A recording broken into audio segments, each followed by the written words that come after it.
Bonjour, bonsoir, bienvenue dans cette principale édition de la soirée. Voici les titres. Nous sommes le 16 juillet 2024 et le 10 Muharram 1446 dans le calendrier musulman. Un jour qui coïncide avec la fête d'Ashura, plus connue au Sénégal sous le nom de Tamkharit. Une autre particularité de cette fête au Sénégal est le traditionnel couscous ou tiéré dégusté en famille. Au-delà, ce jour comporte des bénédictions sur le plan religieux, bien sûr. Imam Mokhtar Ndiaye nous en dira un peu plus. 77 ans sur terre et 5 ans sous terre. L'ancien secrétaire général du Parti socialiste, Ousmane Tanor Dieng, né en 1947 et décédé en 15 juillet 2019. La formation politique qu'il a dirigée se souvient encore de lui. La salle des congrès du siège de la maison du parti porte désormais son nom. Des témoignages sur celui qui a été le premier président du Haut Conseil des collectivités territoriales à suivre. Et puis sur le plan politique, l'Alliance pour la République réagit. À la sortie donc du chef de l'État, Seydou Gueye et compagnie disent tout le contraire des révélations faites par Bassirou Diomaye Diakhar Faye contre l'ancien régime. Ils pointent du doigt une insuffisance pour les tenants du pouvoir de mettre en œuvre leur programme.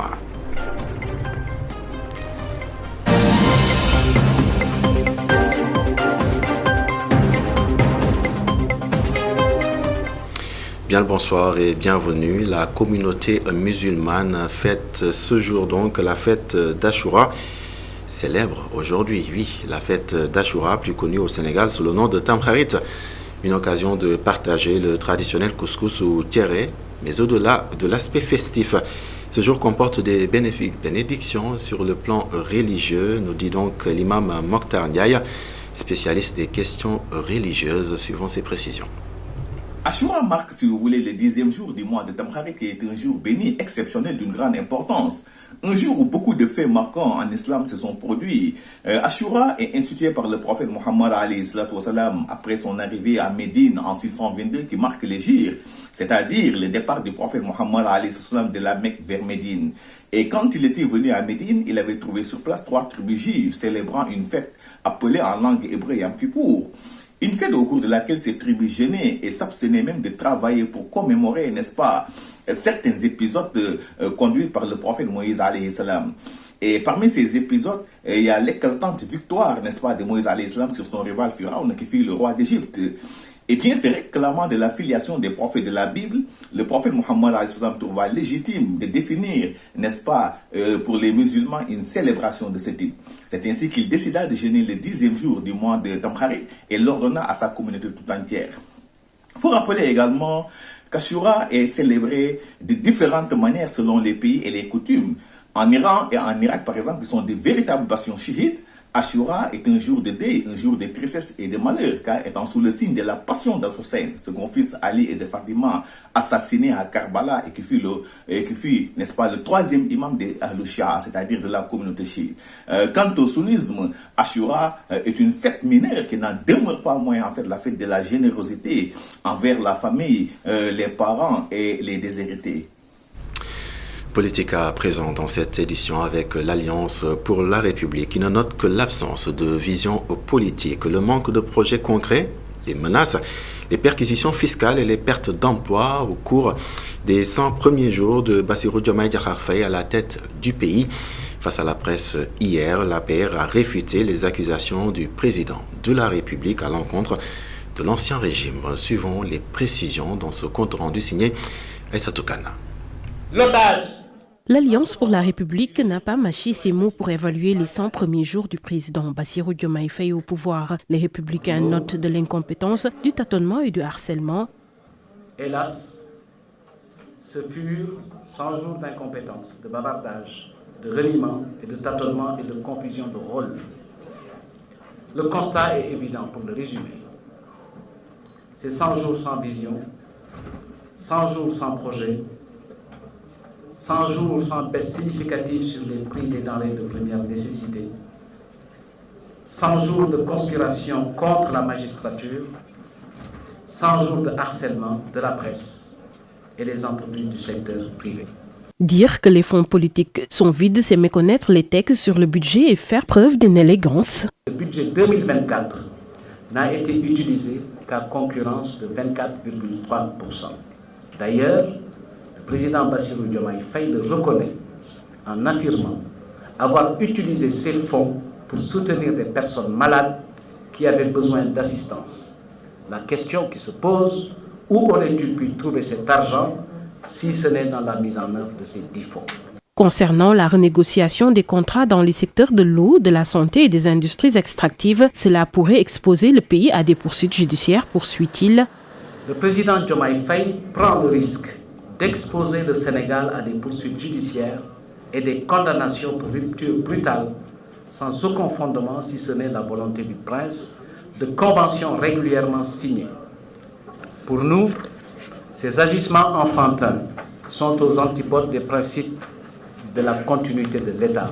Sur la question foncière, l'APR a refuté les allégations de spoliation et les qualifie de fausses. La spoliation foncière alléguée est fausse et inexistante. On s'est empressé de dire c'est un tom-tom. Mais vous verrez par vous-même, bien avant la fin du mandat du président Macky Sall, qu'il y avait un projet de réaménagement et de restructuration urbaine qui réservait des hectares et des hectares à des équipements collectifs. Le parti de l'opposition a également critiqué les déclarations du président Diomaye Faye sur le Conseil supérieur de la magistrature. Il y voit des intentions de substituer une justice républicaine par une justice aux ordres. Parlons à présent de la commémoration du 5e anniversaire de la disparition de celui qui a été le secrétaire général du Parti socialiste. La salle des congrès du siège du parti porte désormais son nom. Il s'agit bien sûr de Ousmane Tanor-Dieng. Puis lors de cet événement, la responsable des femmes du parti a annoncé que la formation politique sera plus active dans l'espace politique sénégalais. Nous suivons les précisions de Aïda Sow Diawara. Le Parti socialiste, nul n'est indispensable parce que c'est un bureau et chaque fois que quelqu'un part, un autre est là pour le remplacer. Donc le parti a des rênes solides. Il a des rênes solides parce que ceux qui y sont ne sont pas des militants alimentaires. C'est des militants qui sont là de par leur grand-père, de par leur père, etc., etc. Moi qui vous parle, c'est Seigne Fallou Mbacké qui avait mis mon père en rapport avec Senghor. Et je suis né dans ça, j'y ai grandi. Donc le parti, je le considère comme le mien. Et je ne suis pas la seule. Quelqu'un comme Karim Beng, quelqu'un comme, qui dirais-je, Alioune Ndoye, dont le père fait partie des fondateurs de ce parti, etc., etc. Il y a beaucoup de cas que je peux vous citer de cette manière. Donc c'est-à-dire que les militants du Parti socialiste sont des militants solides qui sont là de manière historique. De par leurs aïeux, ils sont là.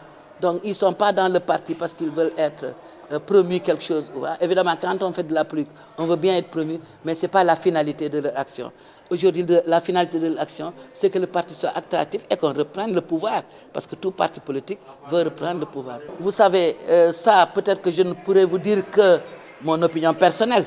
Mais ça ne compte pas, c'est l'opinion du parti qui compte. Comme je vous l'ai dit, le parti n'appartient à personne.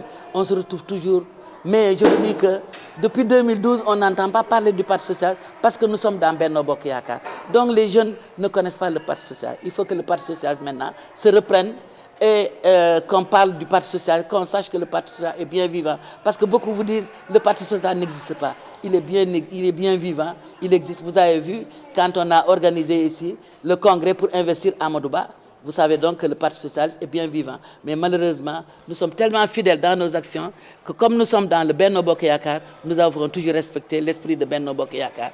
Mais aujourd'hui que nous sommes dans une situation, nous allons travailler pour que notre parti, en tout cas, reprenne du lest et que, en tout cas, il soit plus attractif que jamais. Et puis l'ancien Premier ministre Amadou Ba, candidat à la présidentielle de mars dernier, a marqué de sa présence cette cérémonie. Il s'est juste limité à faire un témoignage sur l'ancien secrétaire général du Parti socialiste. Nous l'écoutons. La 5e année de son décès, nous avons beaucoup prié. Nous prions tous les jours pour lui. Nous implorons le bon Dieu qu'il l'accueille en son paradis. Mais dans le même temps, le Parti socialiste qu'il a dirigé pendant longtemps a décidé aujourd'hui de commémorer cette journée et de baptiser la grande salle de congrès Ousmane Tanor-Dieng. Hommage ne pouvait être Je suis très honoré d'être convié à cette cérémonie. Tanor est un homme multidimensionnel, comme je l'ai dit tout à l'heure, un grand commis de l'État d'abord. Tanor est un grand patriote, mais aussi un homme politique hors pair qui a permis au pays de faire des progrès énormes en matière de démocratie, mais aussi sur le plan économique et sur le plan diplomatique. Et puis l'inspection d'académie de Rufisque a récompensé les meilleurs élèves du département. C'était lors de la 3e édition de la fête de l'excellence. Et puis au cours de cette cérémonie, les autorités se sont surtout réjouies du retour de Rufisque dans le prestigieux concours général. Nous suivons les précisions de Babacar Seck. À l'issue de l'année scolaire, l'inspection d'académie de Rufisque a fêté les élèves qui se sont illustrés au concours général et dans les différentes disciplines à travers le département. Alors le concept avec cette fête, qui n'est pas forcément comme les autres, c'est d'abord de célébrer les élèves qui ont très bien travaillé dans différents concours que nous organisons, à savoir le concours départemental d'excellence de Rufisque, qu'on appelle le CODER communément, le concours Miss Math départemental, puisque c'est un concours national, mais nous fêtons d'abord ceux qui ont réussi au niveau départemental. C'est également les lauréats du concours général sénégalais, c'est le meilleur sportif, c'est le meilleur élève aux examens blancs. Bref, c'est une panoplie de concours et de systèmes d'évaluation dont l'ensemble est fêté aujourd'hui. La marraine de cette 3e édition de la Journée de l'excellence invite les lauréats à aborder les études supérieures avec beaucoup de persévérance. La persévérance est au service de ses rêves, on va dire. Parce que quand on a un rêve, il faut persévérer pour pouvoir réaliser ce rêve. Il ne faut pas se décourager et il y a des épreuves qui attendent les gens, filles ou garçons dans l'enseignement supérieur. Mais il faut savoir transcender ces difficultés, il faut savoir rester fort et rester forte. Forte et vraie. Forte et vraie, ça je dis pour les filles, forte et vraie, ambitieuse et surtout garder nos valeurs. L'autre parrain de la journée, le maire de la ville, Dr Omar Cissé, s'est engagé à accompagner l'éducation et s'est réjoui du prix au concours général reçu par un élève du lycée moderne de Rufisque. Le syndicat national des travailleurs du transport routier du Sénégal sort du cadre de la revendication. Il ambitionne le renouvellement du parc automobile au Sénégal, mais cette volonté doit bénéficier de l'accompagnement de l'État, espère ainsi ses travailleurs. Il vise ainsi plus de 5000 véhicules pour remplacer le dispositif vétuste existant sur place. Suivons les explications du conseiller technique du secrétaire général du syndicat en question. Nous venons de démarrer le projet de renouvellement du parc des véhicules de transport en commun, mais également des véhicules de transport en commun de personnes, mais aussi de marchandises. Nous voulons commencer par le volet transport de personnes. Nous avons un partenaire, nous avons également un consultant international, nous avons également la détermination et l'engagement des acteurs à faire marcher ce projet-là, à le réaliser. Alors nous voulons remplacer tout ce qui est vieux matériel roulant, obsolète, comme les 7 places, les minicars, les bus, en mettant en place des véhicules neufs qui vont nous permettre de soulager les opérateurs, mais aussi les acteurs de façon générale, afin qu'on ait désormais un matériel performant qui nous permet de faire face à la concurrence et de pouvoir exploiter avec des bénéfices dans le cadre de notre métier. On estime pour le moment pouvoir faire une commande de 5000 véhicules, mais c'est par rapport à l'économie d'échelle que ça nous fera. Donc il y aura bien sûr plusieurs vagues de véhicules. Donc on pourrait avoir peut-être 400 ou 500 dans un premier temps, mais également ça peut changer, même les 5000 ça peut changer, ça peut évoluer. Donc c'est une estimation et qui va changer en fonction de la réalité du terrain. Nous sommes des privés, nous voulons opérer, continuer à opérer dans le privé, dans le secteur dans lequel nous exerçons depuis des dizaines d'années. Ça ne s'arrête pas au transport de personnes, je vous ai dit, parce qu'on a des camions à Ziguinchor.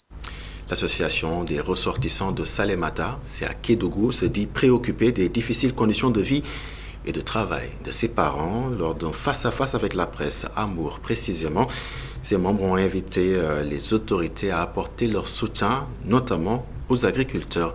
N'est-ce pas, Moutaga Khan?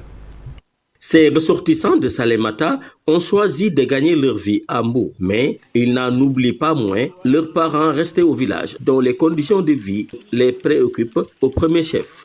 Nous sommes tous sensibles à la souffrance de nos parents qui sont d'un certain âge et qui sont obligés de parcourir beaucoup de kilomètres à pied. Une fois rentrés, ils peinent à dormir.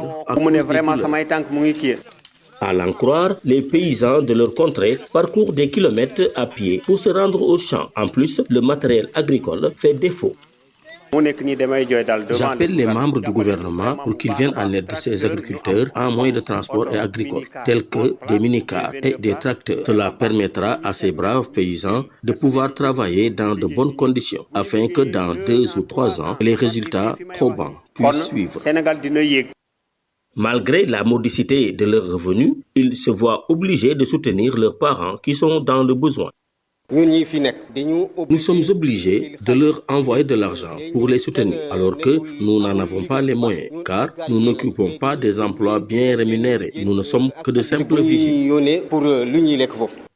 Ils soutiennent que le fognon peut nourrir tout le pays si l'État appuie cette spéculation. Le fognon peut suffire à nourrir l'ensemble des Sénégalais. Les paysans peuvent alimenter les grandes agglomérations. Si l'État y met les moyens, ça pourrait booster le secteur et être d'un grand apport pour le pays. À les en croire, la diminution des prix des denrées de première nécessité passe nécessairement par la coordination des ministères de l'Agriculture et de l'Environnement. Pendant ce temps, les mécaniciens de Poste Thiaroye sont dans tous leurs états. Ils sont en contentieux avec un promoteur qui les invite à vider les lieux. Ces mécaniciens qui disent avoir saisi la justice pensent qu'il y a anguille sous roche dans cette affaire.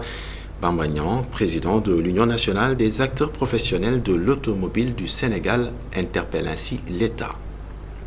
Avec les bulldozers et des camions de sable et même des camions de dépotoir, pour essayer vraiment de gagner des terrains qui sont nos garages. Et je suis venu dans ce cadre pour qu'ils comprennent que désormais les mécaniciens sont plus que jamais organisés. Ils sont dans des organisations professionnelles très grandes et qu'ils ne subissent plus l'objet d'un déguerpissement, surtout un déguerpissement qui ne concerne pas l'État du Sénégal, mais une personne privée qui veut prendre en profit les terrains qu'occupent les mécaniciens. Nous lui disons aujourd'hui que nous sommes en train de travailler avec le nouveau régime dans les modernisations de garages, dans des programmes de financement pour que les mécaniciens puissent avoir des vies meilleures et des conditions de travail qui sont aux normes internationales. En formalisation jusqu'à 500 garages formels dans l'UNAPAS et ça continue dans tout le Sénégal. Donc cela, aujourd'hui, on ne peut pas se permettre vraiment que le vieux arrive dans l'un de nos points à Thiaroye pour dire que c'est son propriété alors qu'il n'a pas du tout donné les documents qui prouvent que ces portions de terre-là lui appartiennent. Pendant ce temps, les pays membres de l'Organisation pour la mise en valeur du fleuve Sénégal perdent chaque année 11 milliards de mètres cubes d'eau, estimés à 10 milliards de francs CFA. Pour remédier à cette problématique et impulser une nouvelle dynamique de développement, le Haut Commissariat de l'OMVS, à travers la Commission permanente des eaux, a tenu ce lundi à Saly un atelier. L'objectif était de réfléchir à la réalisation de nouveaux ouvrages pour rendre plus performant le barrage, suivant les précisions de Muntaga Kana. L'OMVS enregistre chaque année d'énormes pertes d'eau douce se déversant dans l'océan Atlantique. C'est pour pallier ce manque que la construction de nouveaux ouvrages s'impose aux dirigeants de la dite organisation.